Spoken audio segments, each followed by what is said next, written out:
Hi, everyone. Happy Monday morning. I am Carol Williams with Williams Immigration, and we are back for another Monday morning edition of Beyond the Soundbite, where we talk about all things U.S. immigration. So I want to dive right on in. I know, shocking, I'm not going to start with H-1B cap season, which is still going on. This Monday, I'm going to start with the huge DHS announcement that happened last week. So we're going to talk about who it helps, who it doesn't help, what it is, and what you can be doing now in order to prepare, and what we know and what we don't know. So last week, DHS announced a new plan that will help certain non-U.S. citizens obtain their green card. So you must be the spouse of a U.S. citizen, and then that will help you apply for your green card or lawful permanent residence. And the key is that you won't have to leave the U.S. in order to apply for the green card. So we know that DHS will establish a process. They have not released the process to us yet, but here's who it helps. Here's who you need to be. So if you see yourself in these criteria, then you should probably look into this new process and keep abreast of what's happening. So you have to have been present in the U.S. Without admission or parole. So essentially that means that you need to have entered the U.S. without status. Second, you have to have lived in the U.S. for 10 years or more. And so that trigger date is, were you living in the U.S. as of June 17th, 2024? If you came into the country and started living in the country after June 17th of 2014, not 2024. So you have to have lived in the U.S. for 10 years. So that magical date is June 17th, 2014. If you came into the country after June 17th, 2014, you are not eligible. Do you have a valid legal marriage to a U.S. citizen as of June 17th, 2014? So marriage has to be legal. So if you never divorced your spouse from your home country, and then you came to the U.S. and you got married, your marriage in the U.S. is not a lawful marriage when evaluating it from an immigration standpoint. So we want to make sure that you had that you are in a valid marriage for at least the past 10 years to a U.S. citizen, and that marriage happened by June 17th, 2014. We also need to be able to show, and folks that are eligible for this, do not pose a threat to public safety or to national security. So having a criminal record could disqualify you.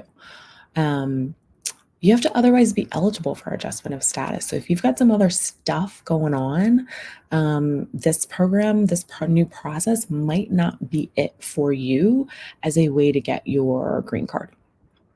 And the Immigration Service has to be willing to exercise favorable discretion, which means the important thing about that is that this is discretionary. So it is not a slam dunk for anyone. And so it's totally discretionary on the part of USCIS. So if you are eligible and you meet all these criteria, then you would be able to ultimately, through this process, get your green card and get your lawful permanent residence without having to leave the U.S. So what do we know about the process? So we know that you'll have to apply for what's called parole in place.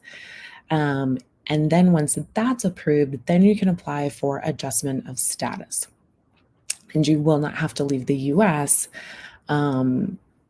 instead of applying for that adjustment of status. So you would be able to apply for adjustment of status in the U.S.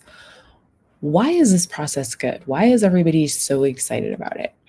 So currently, under the current process, current rules, regulations, if you enter without authorization, if you enter the U.S. without authorization, if you enter and you're undocumented, you enter illegally, and you want to then become a green card holder, lawful permanent resident, and you're married to a US citizen, you need a waiver. And that essentially asks the US government to waive the time that you have spent in the US out of status.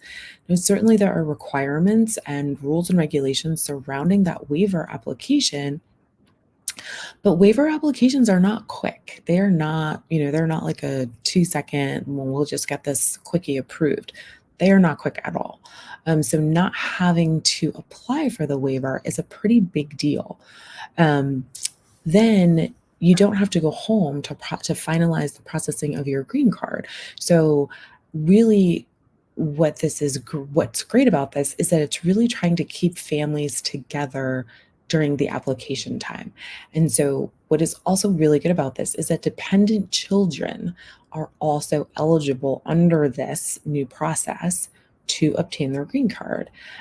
So there are some really good things about this. So what don't we know yet? So I've told you what we know, right? I've told you some of the things that we know, but what don't we know? And so when messaging comes out like this from the White House, from DHS, there's always some things that we don't know, things that we have to kind of ask questions about. So the big thing that we don't know is we don't know the mechanics of the process. So we know a general overview. You apply for parole in place, and then you're eligible to apply, for your adjustment of status. So we get that in sort of a very large, general sense. What we don't know are the actual mechanics of this process. So we don't know if they're going to create a new form. We don't know if they're going to use an existing form, and we don't know if there's going to be a filing fee. If there is going to be a filing fee, what will that filing fee be?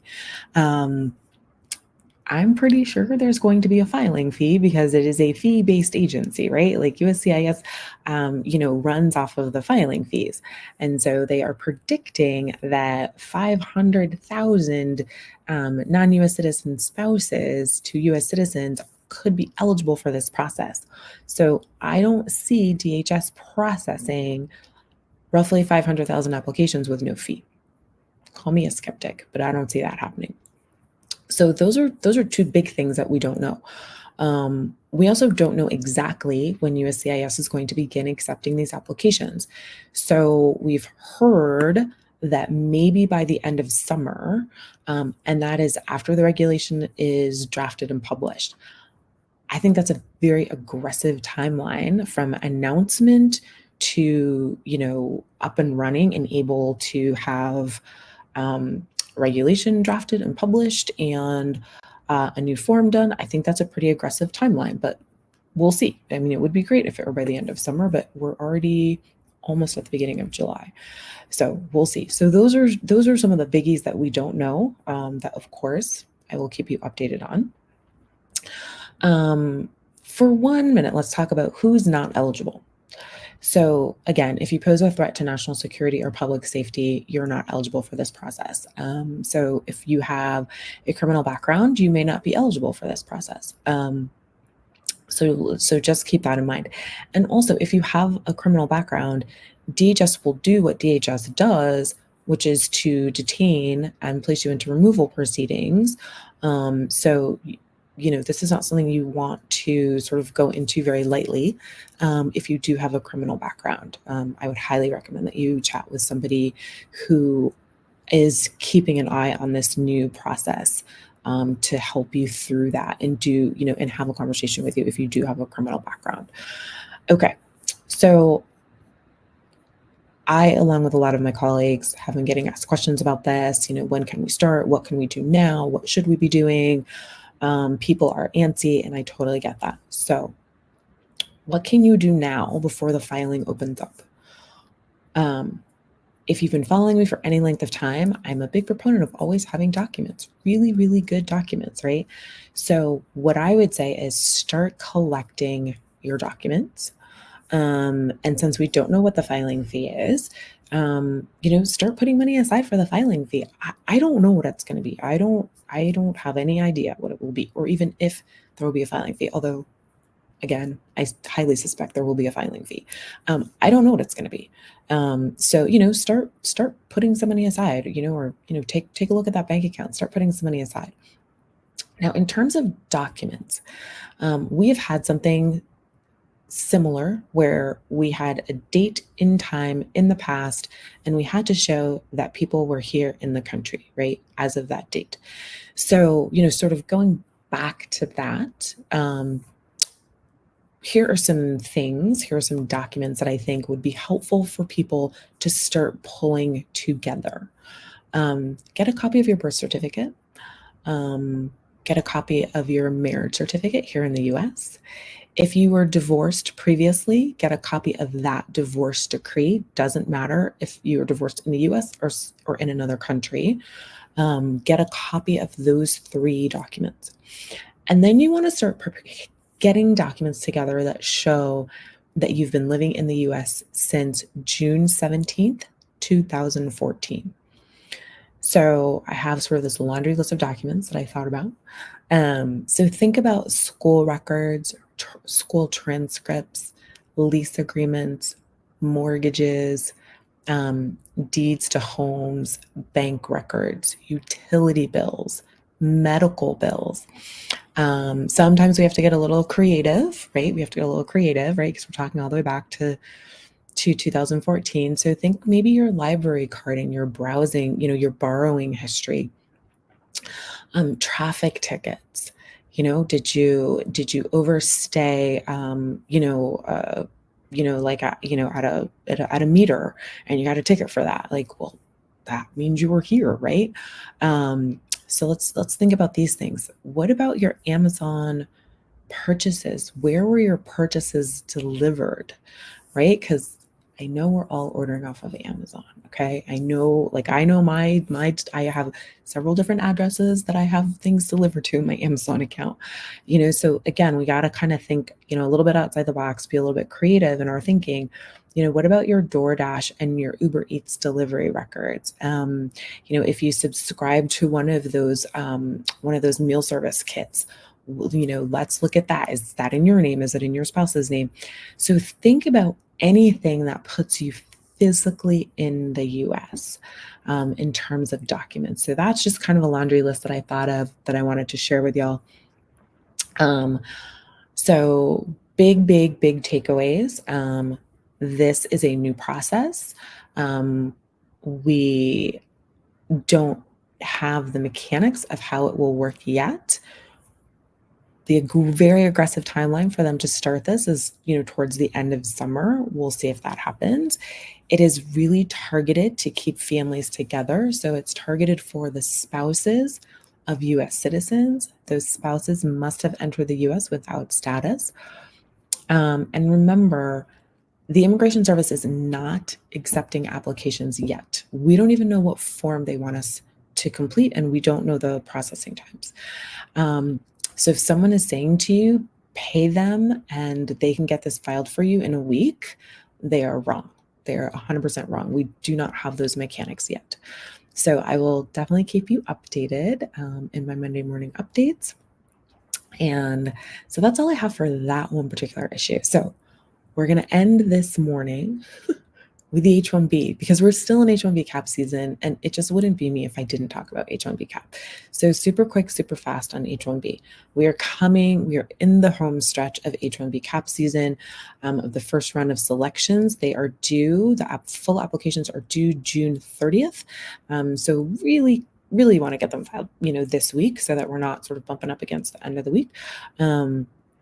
But that's where we are. So super quick. But if you were chosen in the lottery in this first round, not sure if there's going to be a second round, but if you're chosen, we're just going to call it the first round. If you were chosen, your application needs to be filed this week because it needs to be at the Immigration Service by June 30th. So that is all I have for H-1B cap season. Super fast this morning on H-1B cap season. If you have any questions about H-1B cap season, hiring someone who's not a U.S. citizen, or this new DHS announcement that will help undocumented folks who are married to U.S. citizens, feel free to reach out to my office. We will get you set up for a consultation. That's all I have for you this great Monday morning. Have a beautiful rest of your day and a great